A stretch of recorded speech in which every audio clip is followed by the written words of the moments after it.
ఉన్న బంగారాన్ని విడిపించి ఆ రోజు ఆన్లైన్ రేటుకే మేము కొంటాం. Sharma gold company. నమస్కారం, వెల్కమ్ టు సుమన్ టీవీ. నేను గీతాంజలి. మనలో చాలా మంది లలితా సహస్రనామ పారాయణం చేస్తూ ఉంటారు. అయితే కొంతమంది పారాయణం చేయాలంటే ముందుగా ఎలా చదవాలో తెలుసుకోవాలి. ఆ పారాయణము ఎలా పడితే అలా చదివితే మంచిది కాదు, నెగిటివ్ ఎఫెక్ట్ కూడా ఉంటుంది అని చెప్పి కొన్ని వీడియోస్ ద్వారా మనం విన్నాం. నాకు అనిపించింది అసలు ఎలా చదవాలో ముందుగా మనం తెలుసుకుంటే దాన్ని బట్టే మనం వెళ్తాం కదా. నిజంగానే తప్పు చదివితే అమ్మవారు మనల్ని శిక్షిస్తుందా? కరెక్ట్గా చదివితే మనం ఎప్పుడు సంతోషంగా ఉంటామా? అసలు మనకి ఇంకా జీవితంలో పరీక్షలే రావా అని వీటిపైన కూడా చాలా వీడియోస్ చేస్తున్నాం. అయితే నేను ఇలా సెర్చ్ చేస్తున్న క్రమంలో లలితా పరివార్ అనేటువంటి ఒక సంఘం నాకు ఇలా కనపడిందండి. వారిలో ప్రత్యేకంగా ఫౌండర్ ఎవరైతే ఉన్నారో ఆ సంఘాన్ని స్థాపించిన వారు అరుణ పేరి గారు. వారు ఉచితంగా ఆన్లైన్లో లలితా పారాయణం నేర్పిస్తూ ఉన్నారు. వారు ఉండేది ఎక్కడో రాయ్పూర్లో, కానీ దేశ విదేశాల్లో ఎక్కడున్నా సరే మనం ఇక్కడ తెలుగు వారైనా ఎక్కడి వారైనా నేర్చుకోవచ్చు అనమాట. చాలా చక్కగా అక్షరం నేర్పిస్తూ ఉన్నారు, ఓపికగా, ఆన్లైన్లోనే, అది కూడా. అందుకని ఒకసారి వారికి సంప్రదిస్తే ఒకసారి రెండమ్మ ఇలా మాట్లాడదామంటే ఆ రాయ్పూర్ నుంచి మన కోసం హైదరాబాద్ వచ్చారు. నా ఎదురుగుండా కూర్చున్నారు. ఆవిడ శ్రీ విద్య ఉపాసకురాలు, లలితా పరివార్ ఏదైతే చెప్తున్నానో ఫౌండర్, అలాగే ప్రముఖ ఆధ్యాత్మికవేత్త కూడా. ఎంతోమందికి ఇలా నేర్పించారు, దగ్గర 10,000 మందికి పైన నేర్పించారు. ఇప్పుడు నాకు కూడా అనిపించింది నేను నేర్చుకోవాలి, మీకు చెప్పాలని. సో వారిని ఆహ్వానించాం. మన ముందున్నారు అరుణ పేరి గారు. వారితో మాట్లాడదాం. అమ్మ నమస్కారం. నమస్కారం అమ్మా. శ్రీమాత్రే నమః. శ్రీమాత్రే నమః. నేను సిద్ధమైపోయాను. మీరు ఆన్లైన్లో చక్కగా నేర్పిస్తూ ఉన్నారు. నేను కొన్ని వీడియోస్ అవి చూశానమ్మా. చాలా ఓపిక్గా మీరు చెప్పటం అవన్నీ కూడాను. నేను జాయిన్ అవ్వాలి అని అనుకున్నాను, కానీ ఫస్ట్ అసలు చెప్దాం ఏంటి అని అనిపించింది. ముందుగా అసలు లలిత సహస్రనామం ఏ విధంగా చదవాలమ్మ? దీనికంటూ నియమాలు ఉన్నాయా? ఉంటే అవి ఏంటి వివరించండి. అమ్మా తప్పకుండాను, చాలా మంచి ప్రశ్న వేశారు. లలితా శాస్త్రము అంటే లలిత అమ్మవారి యొక్క 1000 నామములు. సహస్రము అంటే 1000 నామములు. ఇది అసలు మనం షార్ట్లో చూసుకుంటే లలిత అమ్మవారు తన సభలో తనలోంచి 8 శక్తుల్ని తీసుకొచ్చింది. వశిన్యాది దేవతలు అంటారు. వశిని, కామేశ్వరి, మోదిని, విమలే, అరుణే, జయిని, సర్వేశ్వరి, కౌళిని, 8 దేవతల్ని తన శక్తులు అనమాట. వారికి ఆదేశించింది, మీరు స్తోత్రం చెయ్యండి అని ఆదేశించింది.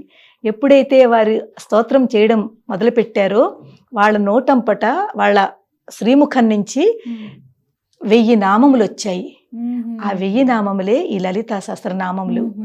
ఎప్పుడైతే వాళ్ళు అక్కడ స్తోత్రం చేశారో అక్కడ ఉన్న బ్రహ్మాది దేవతలందరూ కూడా ఆశ్చర్యపోయారు. ఆశ్చర్యపోయి అమ్మవారి దగ్గర చెప్తున్నారు, అమ్మా ఇది నామములు అన్నారు మీరు, ఈ నామముల్లో ఎంత పవర్ ఉందంటే ఆ పవర్ మేమే తట్టుకోలేకపోతున్నాము. ఇంత పవర్ఫుల్ నామములు. ఇది నామములు కాదు, ఇది మంత్రములు. ఈ మంత్రములు వెనకాల చాలా రహస్యం ఉంది అంటే అమ్మవారు అంటుంది ఇది నిజము. ఈ మంత్రములు, మంత్రస్వరూపంలో ఉన్న నామములు, దీని వెనకాల చాలా రహస్యం ఉంది. మీరందరూ కూడా ఇప్పుడు పఠించి పూర్తి భూప్రపంచం అంతా కూడా మీరు దీన్ని వ్యాపింపజేయాలి అని ఆవిడ ఆదేశించింది. అప్పుడు అక్కడి నుంచి ఆ బ్రహ్మాది దేవతల దగ్గర నుంచి మన ఋషులు, అప్పుడున్న ఋషులు, ఆ ఋషుల నుంచి అలా గురు పరంపరంగా మన వరకు ఈ లలితా శాస్త్రం వచ్చింది. ఎంత అదృష్టవంతులమో మనం. చాలా అదృష్టవంతులు అమ్మా. కానీ ఈ పారాయణం అనేది ఈ సమయానికే చేయాలని ఏమన్నా ఉంటుందా? లేదమ్మా, అలా ఏమీ లేదు. లలితా శాస్త్రం అనేది మనం భక్తితో ఎప్పుడైనా చదువుకోవచ్చు. ఏ టైం ఉంటే, కానీ ఆ టైం కొంచెం కేటాయించుకుని వేరేగా ఒక చోట కూర్చుని చక్కగా పారాయణ అంటేను నేర్చుకునేటప్పుడు ఎప్పుడైనా పర్వాలేదు. పారాయణ చెయ్యాలి అనుకుంటే చక్కగా ఒక చోట మనం అమ్మవారి దగ్గర లేకపోతే వేరే రూమ్లోనో కూర్చుని నేను ఇవాళ పారాయణ చేస్తాను అనుకుని పూర్తి 1 నుంచి 183 శ్లోకాలు చదివి అప్పుడు లేవండి. అది పారాయణతో కౌంట్ అవుతుంది. కొంతమంది, చాలా మంది నడుస్తూ లేకపోతేనేమో ఎవరైనా వచ్చారని మధ్యలో లేచిపోయి ఇవన్నీ చేస్తూ ఉంటారు. అది పారాయణలో కౌంట్ రాదు. మీరు మధ్యలో గ్యాప్ ఇవ్వకూడదు. పారాయణ అనేది ఎప్పుడు స్టార్టింగ్ నుంచి ఎండింగ్ వరకును. ఎవరైనా వచ్చినా కూడా మీరు డిస్టర్బ్ అవ్వకూడదు. అయితే అది పారాయణలోకి రాదు. మరి ఎలా చదవాలో చెప్తారా అమ్మ? తప్పకుండా. లలిత మీకంటే పుస్తకం అవసరం లేదు, ప్రతిదీ కంఠస్థమే, అమ్మవారి అనుగ్రహం. అది ఎలా వివరించండి. చూడండి అమ్మా, లలితా శాస్త్రము చదివే విధానము, అందరికంటే ముందు లలితా శాస్త్రం చదివేందుకు చాలా మంది భయపడతారమ్మా. మనకి కొంతమంది మన పెద్దలు అంటే మన కొంతమంది గురువులు లాంటి వాళ్ళు మీరు లలితా శాస్త్రం తప్పు చదివితే మీకు ఇది జరుగుతుంది అది జరుగుతుంది అని చాలా భయపెట్టేస్తున్నారు. ఆ భయం కొద్దీ లలితా శాస్త్రము లలిత అమ్మవారు ఏమిటి, ఆ తత్వం ఏమిటి అని తెలుసుకోవట్లేదు, చదవడానికి ధైర్యం చూపించట్లేదు. అలాంటి పరిస్థితిలో మేము ఈ 4 ఏళ్ల ఈ ఆన్లైన్ క్లాసెస్ ద్వారా వాళ్ళల్లో ఉన్న భయాన్ని పోగొడుతూ వాళ్ళకి చక్కగా లలితా శాస్త్రం ఎలా నేర్పాలి, ఎలా చదవాలి అని మేము నేర్పడం ప్రయత్నించాము. ఇందులో భయం పడకూడదమ్మా, ధైర్యం ఎక్కువ. అమ్మవారు అమ్మ అంటే మాతృ. మనం చిన్న చిన్న తప్పులు చేసినా కూడా ఆవిడ క్షమిస్తుంది. ఆ భావనతో మనం చేస్తే కనుకైతే తప్పకుండా మనకి మంచి జరుగుతుంది. ఈ భయాన్ని భక్తి ప్రియా భక్తి గమ్య భక్తి వశ్య భయాపహ అమ్మవారు చెప్తుంది. ఆవిడ భక్తికి ప్రియం పొందుతుంది. అలాగే ఏ భక్తితో మనం చేస్తామో భక్తికి వశం అయిపోతుంది. భక్తి వశ్య భక్తి గమ్య మనకి ఏదైతే కావాలో ఆ గమ్యానికి తీసుకెళ్తుంది. భయాపహ మనలో ఉన్న భయాన్ని ఆవిడ పోగొడుతుంది. ఎప్పుడైతే భయం పోగొడుతుందో మనం అమ్మవారికి భయపడటం ఎందుకు చెప్పండి? ఏం పర్వాలేదమ్మా, ఇవాళ నాకు ఈ తప్పు వచ్చింది, రేపు ఈ తప్పు రాకుండా నేను కరెక్ట్ చేసుకుంటాను. మనం కరెక్ట్ చేసుకునేది మనలోనే కదమ్మా ఉంది. కానీ కావాలని ఇవాళ తప్పు చేసి మనం కరెక్ట్ చేసుకోకుండా మనం ఎందుకు చేసుకోవాలని ఆలోచించకుండా కరెక్ట్ చేసుకోవాలి అని మనం ఒకటి మనసులో పెట్టుకోవాలి. అదే మేము క్లాసెస్లో చెప్తాము. ఇప్పుడు లలితా పరివార్ ద్వారా మాకు రోజు మార్నింగ్ 11 o'clock నుంచి 5 o'clock వరకు క్లాసెస్ నడుస్తూ ఉంటాయి. ఒకటి లలిత ఒకటే కాదు, సౌందర్య లహరి, శివానంద లహరి, విష్ణు సహస్రము, భగవద్గీత, రామాయణము. పిల్లలకైతే రామాయణం నేర్పుతున్నామమ్మా. పిల్లలకి చాలా అవసరము. రామాయణంలో చాలా క్యారెక్టర్స్ ఉన్నాయి, అవన్నీ తెలుసుకోవాలి వాళ్ళు. రాముడు అంటే ఏమిటి, రావణుడు అంటే ఏమిటి, లక్ష్మణుడు అంటే ఏమిటి, త్యాగం ఎలా చేస్తారు, ఇవన్నీ పిల్లలకి తెలియాలి. అలా పిల్లలకి అన్ని నేర్పిస్తున్నారు. ఇప్పుడు లలితా శాస్త్రంకి వచ్చేసరికి ఇందులోనమ్మా లలితా శాస్త్రము చదివే ఒక పద్ధతి ఉంటుంది. ప్రతి లైన్లోనూ కొన్నింటలో 3 నామాలు ఉండొచ్చు, కొన్నింటలో 5 నామాలు ఉండొచ్చు, కొన్నింటలో 1 నామం ఉండొచ్చు. ఆ నామములు ఎలాగైతే మనకు అక్కడ ఉందో, ఆ లైన్లో ఉందో దానిని, ఆ నామాన్ని మనం అక్కడ అలాగే చదవాలి.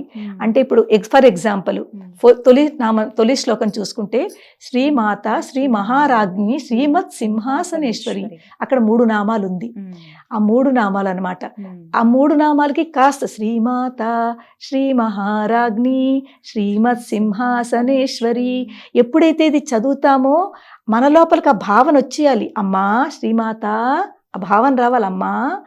శ్రీ మహారాజ్ఞి, అమ్మ నువ్వు రాణిలా ఉన్నావమ్మా, మమ్మల్ని అందరినీ పాలించడానికి నువ్వు మమ్మల్ని అందరినీ చక్కగా చూసుకుంటున్నావు అమ్మా, ఒక తల్లిలాగా. శ్రీ మహారాజ్ఞి శ్రీమత్ సింహాసనేశ్వరి, చక్కగా మమ్మల్ని అందరినీ పాలిస్తూ మళ్ళీ లయం కూడా నువ్వే చేసుకుంటున్నావు. ఆ భావన మనలో వచ్చేయాలన్నమాట. అక్కడ బ్రహ్మ విష్ణు మహేశ్వరులు 3 తత్వం మనకు కనిపించిపోవాలి. ఆ భావనతో ఎప్పుడైతే చదువుతామో అది మనకు ఫలిస్తుంది. తర్వాత ఈ లలితా శాస్త్రంలోనమ్మా 1 నామం ఉండే నామాలు ఉన్నాయి. ఎక్కడి నుంచి అంటే మనకి రాగస్వరూప పాషాఢ్య క్రోధాకారాంకుశోజ్వల మనోరూపేక్షు కోదండ పంచతన్మాత్ర సాయక, ఇవన్నీ ఒక సింగిల్ నామములు. అక్కడ మధ్యలో బ్రేక్ చేయకూడదు. చాలా మంది ఏం చేస్తారంటే మధ్యలో బ్రేక్ చేసి దీర్ఘాలు తీసేస్తారు. అష్టమి చంద్ర విభ్రాజ దళిక స్థల శోభిత, అమ్మవారి యొక్క నుదురు అష్టమి చంద్రుడిలా ఉన్నాడు అని ఆ నామం తలుచుకుని వెంటనే ఇది గుర్తొచ్చేయాలి. అక్కడ అష్టమి చంద్ర విభ్రాజ అని దీర్ఘం తీస్తారు. దీర్ఘం తీసేసరికి అది మీనింగ్ మారిపోతుంది. ఇలాంటివి చాలా నామాలు ఉన్నాయి. మధ్యలో దీర్ఘాలు తీయడం కానీ బ్రేక్ చేయడం కానీ చెయ్యాలి, అవి తెలుసుకోవాలి. అది మేము నేర్పుతాము. అమ్మ ఇక్కడ ఇలా పలకాలి. అలాగే కొన్ని చాలా ఇంపార్టెంట్ నామాలు ఉన్నాయి, తప్పి చదివితే దాని మీనింగ్ మారిపోయి అమ్మవారిని నిందిస్తున్నట్టు అవుతుంది. అమ్మవారి స్తోత్రం చేస్తున్నాం అంటే అమ్మవారిని స్తుతిస్తున్నాము. అదే నామం తప్పు చదివితే అమ్మవారిని నిందిస్తున్నాము. ఫర్ ఎగ్జాంపుల్ మీకు 51వ నామము. 51వ నామం చూడండి. దుష్ట దూర దురాచార శమని దోషవర్జిత, అక్కడ దుష్ట దూర 1 నామము, దురాచార శమని 1 నామము. కానీ చాలా మంది అమ్మ ఇక్కడ దురాచార శమని అలా చదువుతారు. అంటే అక్కడ ఏంటవుతుంది, దురాచార శమని అన్న దానికి అర్థం ఏంటంటే మనలో ఉన్న దురాచారాలని అమ్మవారు తీసేస్తుంది. అని మనం స్తుతిస్తున్నాం అమ్మవారిని. దురాచార శమని దురాచార అని కలిపి శమని, మనలో ఉన్న దురాచారాలని ఆవిడ తీసేస్తుంది, చదవాలి. తీసేయమని ప్రార్థిస్తున్నాము. అదే విడతీస్తే దురాచార అంటే అమ్మవారిని, అమ్మ నువ్వు దురాచారురాలు, నింద, అక్కడ అమ్మవారి యొక్క నింద జరుగుతోంది. శమని తర్వాత తీసుకొస్తున్నారు, ముందు దురాచార, అది చాలా తప్పు. ఇలాంటివి చాలా ఉన్నాయి, కలిపి ఉన్నట్టుగానే చదవాలి. కలిపి చదవాలి. అలా చదివితే మనకి ఆ ఫలితం దక్కుతుంది. మీరు 999 నామాలు చాలా బాగా చదివారు, ఈ ఒక్క నామం తప్పు చదివారు, మీకు అంతా ఆ మిగిలిందంతా కూడా ఫలితం దక్కదు. అమ్మవారు మనని పనిష్మెంట్ ఇవ్వదు, ఏమి చెయ్యదు మనకి. కానీ మనం ఇంత కష్టపడి ఇంత చదివిన తర్వాత అమ్మవారిని మనం ప్రార్థిస్తున్నాము, అమ్మ మాకు చక్కగా ఆరోగ్యంగా ఆనందంగా ఉంచు అని. ఇంత చదివిన తర్వాత ఆ నప్పు చదివితే ఆ ఫలితం దక్కదు, అంతకంటే ఏం కాదు. భయపెడుతున్నారు అందరూను. చాలా మంది శిక్షిస్తుంది, నెగిటివ్ ఎఫెక్ట్ ఉంటుంది ఖచ్చితంగా అనే మాట విన్నాం చాలా చోట్ల. అవునమ్మా, అలా ఉంటుందా అసలు? లేదమ్మా, అస్సలు నెగిటివ్ ఎఫెక్ట్ ఉండదు. కానీ మనం తెలుసుకుని ఈ లలితా శాస్త్రం అనేది గురుముఖంగా నేర్చుకోవాలి. గురువు మీకు చెప్తారు, ఇది ఇక్కడ కరెక్ట్, ఇది ఇక్కడ రాంగ్. ఒకవేళ చక్కగా నేర్చుకోవాలనుకుంటే ఎన్ని రోజుల్లో వస్తుందమ్మా? మాది 2.5 months పడుతుంది మాకు నేర్పడానికి. ఈ లలితా శాస్త్రం నేర్పడానికి 2.5 months మేము చదివిస్తాం అనమాట. నేర్పడం అంటే చెప్పేయడం కాదు. చాలా మంది చూడండి, ఇప్పుడు బోల్డ్ అని ఆన్లైన్ క్లాసెస్ ఉన్నాయి. చాలా మంది మా దాంట్లో జాయిన్ అయిన వాళ్ళు అక్కడ సాటిస్ఫైడ్ లేక ఇక్కడ జాయిన్ అవుతున్నారు. అంటే వాళ్ళు ఏంటంటే చెప్పేస్తారు, చెప్పుకుంటూ వెళ్ళిపోయి మీరు ప్రాక్టీస్ చేసుకోండి అంటారు. మేము అలా కాదు, మేము వాళ్ళందరి చేత క్లాసులోనే చదివిస్తాము. మా మెంటర్స్ ఎంత మంచి మెంటర్స్ అంటే ప్రతిదీ క్లాస్, గంట క్లాస్ చెప్తారమ్మా. మొత్తం 15 మంది మెంటర్స్, వేరు క్లాసెస్ లో వేరు మెంటర్. ప్రతి క్లాస్ కి 2 ఉంటారు, అడ్మిన్ మెంటరు, అందరూ చూసుకుంటూ ఉంటారు. మేము చెప్తాం అన్నమాట, ఇక్కడ తప్పు, ఇది ఇలా చదవకండి అమ్మా, ఇలా చదవండి అమ్మా. వాళ్ళకి వచ్చే వరకు చెప్తాము, 3-4 times ఎక్స్ప్లెయిన్ చేస్తాము. మీ దగ్గర ఏ ఏజ్ వాళ్ళు నేర్చుకుంటున్నారమ్మా? ఇప్పుడు ప్రస్తుతము అంటే 16 years అబోవ్ వాళ్ళందరూ ఉన్నారు. పెద్దవాళ్ళు కూడా అన్నమా 70 years అబోవ్ వాళ్ళు కూడా ఉన్నారు. వాళ్ళకి ఇప్పుడు తెలుస్తోంది, అయ్యో ఇంతకాలము మేము చాలా తప్పులు చదివామే, మాకు తెలియక ఇప్పుడు మీ దగ్గర జాయిన్ అయిన తర్వాత మాకు మా తప్పులు తెలుస్తున్నాయని అందరూ కూడా ఆశ్చర్యపోతున్నారు. సమయం అమ్మా? సమయము గంట సమయం, రోజు గంట. మండే టు ఫ్రైడే ఉంటాయి క్లాసెస్. ప్రతిరోజు గంట క్లాస్ ఉంటుంది. ఏ టైంకి? ఇప్పుడు బ్యాచ్లు కూడా 2 బ్యాచ్లు. ఒక్కొక్క బ్యాచ్లో నేను 4 అంటే ఒక్కొక్క గ్రూప్లో 5 బ్యాచ్లు తీసుకుంటాను నా ల్యాప్టాప్ నుంచి. ఒక్కొక్క బ్యాచ్లో 70-80 members జాయిన్ అవుతున్నారు. అంటే ఇంచుమించు 4 బ్యాచ్లు అంటే 280 మందికి ఒక టైం, 11 to 12. అదే మళ్ళీ 12:30 to 1:30 కూడా లలిత ఉంది. ఎందుకంటే దీన్ని నేర్చుకునే వాళ్ళు చాలా మంది అమ్మా. ఈ రోజుల్లో చాలా మంది చూస్తున్నాం, మన తెలుగు వారు ఎక్కువగా. ఎప్పుడైతే ఇది తెలుస్తోందో వాళ్ళకి తప్పులు చదువుతున్నామని అందరూ జాయిన్ అవుతున్నారు. వాళ్ళే అంటున్నారు, అమ్మ మేము ఎన్ని తప్పులు చేస్తున్నాము అని. సెకండ్ బ్యాచ్ లో కూడా 50 to 60 మంది ఉన్నారు. అక్కడ కూడా 3-4 బ్యాచ్. ఇలాగా నేను చెప్పుకుంటూ వెళతాను. మా మెంటర్స్ అందరూ కూడా నేను లీవ్ అయిన తర్వాత నాకు ఇంకో క్లాసెస్ ఉంటుంది, వాళ్ళ చేత చదివిస్తూ ఉంటారు. ఇది మా రొటీన్ అన్నమాట లలితా పరివారు. ఉదయం 11 గంటల నుంచి సాయంత్రం 5 గంటల వరకు వేరు క్లాసెస్ వేరుగా ఉంటాయి. ఒక్కొక్కరికి గంట మాత్రం, గంట. అంటే ఒక్కొక్క బ్యాచ్ కి గంట. ఈ విధంగా చాలా ఇప్పుడు చెప్తేనే నాకు చక్కగా ఆసక్తి వస్తుంది. ఎలా చెప్తాను, ఈసారి మీ ద్వారానే నేను ఖచ్చితంగా నేర్చుకుంటాను తప్పకుండా. ఎప్పుడైతే మనకి లలిత ఒక మాసలు నిజం చెప్తున్నాను, నా జీవితంలో చాలా చేంజెస్. ఇప్పుడు ఇలా ఉన్నాను అంటే ఈ లలితా శాస్త్రం అమ్మ. మీరు చెప్తే నమ్మరు. ఈ లలితా శాస్త్రాన్ని నేను ఎంత గట్టిగా పట్టుకున్నానంటే దాని తత్వాన్ని తెలుసుకుని, అమ్మ ఏమిటి, ఎందుకు, నేనేమిటి, నేనేం చేస్తున్నాను అంటూ ఆ తత్వాన్ని పట్టుకుని నన్ను నేను అమ్మతో కనెక్ట్ చేసుకుంటూ ఈ లలితా శాస్త్రం అర్థం చేసుకుంటూ ఎప్పుడైతే నేను చదవగలిగానో అప్పుడు నిజంగా నాకు అప్పుడు అనిపించింది, ఆహా ఇది కదా అని. ఆ అమ్మవారే నన్ను ఇక్కడ వరకు తీసుకొచ్చింది. నిజంగానే ఈ లలితా శాస్త్రమే నన్ను ఇంతవరకు తీసుకొచ్చింది. ఎన్నిసార్లు చదువుంటారమ్మా ఇప్పటిదాకా మీ జీవితంలో? నేను ప్రతిరోజు నిత్య పారాయణ నాది. అయిపోయిందో అయితే ఒక్క రోజు కూడా మాననమ్మా. రోజు ప్రతిరోజు కంపల్సరీ. అది లేకపోతే నాకు ఏ రోజైతే చెయ్యనో మీకు ఇంకా నోటికి వచ్చేసింది కదా పూర్తి. అది బై హార్ట్ ఉంది. నిన్న పొద్దు ఎర్లీ మార్నింగ్ బయలుదేరాలి కదా, కొంచెం టైం పడుతుందని గణేష్ని పెట్టాను. గణేష్ పూజ అంతా అవుతోంది. లలితా శాస్త్రం చదవడానికి టైం దొరకలేదు. ట్రైన్లో కూర్చొని చదువుకున్నాను. ఎందుకంటే బాగుండదు, మనకే అనిపించేస్తూ ఉంటుంది, ఏదో తెలిసిపోతుంది, ఒక వెలితి కనిపిస్తూ ఉంటుంది, అమ్మ గుర్తు చేస్తుంటుంది. అప్పుడు అమ్మయ్య లలిత చదువుకున్నాను ఆనందం అనమాట. అది కూడా నేను అర్థం చేసుకుంటూ కళ్ళు మూసుకుని అమ్మ తత్వాన్ని చూస్తూ ఉంటాను. చూసి ఏ నామం వచ్చిందో అది నాకు అక్కడ అర్థం అవ్వాలన్నమాట. అర్థమయ్యి ఆ తత్వాన్ని నాలో కనెక్ట్ చేసుకుంటాను. ఇక్కడ ఉన్న ఆత్మని అక్కడ ఉన్న అమ్మవారి పరమాత్మని రెండింటిని కనెక్ట్ చేసుకుని చదువుతూ ఉంటాను. ఒక్కొక్కసారి చదువుతూ లోపలికి వెళ్ళిపోతాను, ఇన్వాల్వ్ అయిపోతాను. అంటే మనకి అంతర్ముఖ సమారాధ్య బహిర్ముఖ సుదుర్లభ. అంతర్ముఖంగా ఎప్పుడైతే మనం అంతర్ముఖంగా అమ్మవారిని పట్టుకుంటామో అమ్మవారి చెయ్యి గట్టిగా పట్టుకుంటుంది. మనం పట్టుకున్న కంటే ఆవిడ ఎక్కువ గట్టిగా పట్టుకుంటుంది, వదిలిపెట్టదు. ఆవిడకి భక్తులు అంటే ఆవిడ భక్తి అంటే అంత ఇష్టం అనమాట, పిల్లలంటేను. ఆ అమ్మవారు ఇచ్చిన ఆ అదృష్టం నాకు నిజంగా అదృష్టంగా భావిస్తున్నాను.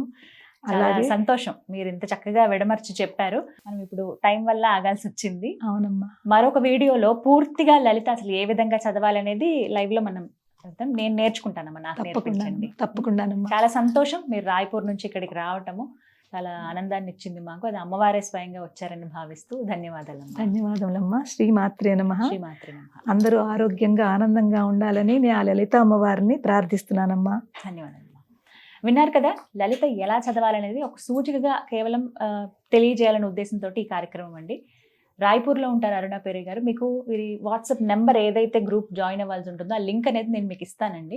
ఇచ్చి మీలో ఎవరైతే ఆసక్తి ఉంది, నిజంగా నేను లలిత చదవాలనుకుంటున్నాను, తప్పులు లేకుండా ముందు నేర్చుకోవాలనుకుంటున్నాను పారాయణం కంటే ముందు అనుకున్న వాళ్ళు మీరు కూడా జాయిన్ అవ్వండి. ఉదయం 11 గంటల నుంచి 5 గంటల వరకు మీరు ఫ్లెక్సిబుల్ టైం చూసుకోండి. ప్రతిరోజు ఆ టైం 2.5 నెలలు పడుతుంది దగ్గర అంటే ఒక 75 రోజుల వరకు సమయం పడుతుంది. కాబట్టి పూర్తిగా మీరు ఎటువంటి తప్పులు లేకుండా నేర్చుకోండి. ఆ లలిత అమ్మవారి అనుగ్రహాన్ని పొందాలని మనస్ఫూర్తిగా కోరుకుంటున్నాను. ఇది వాళ్ళ వీడియో. ఓం శ్రీమాత్రే నమః.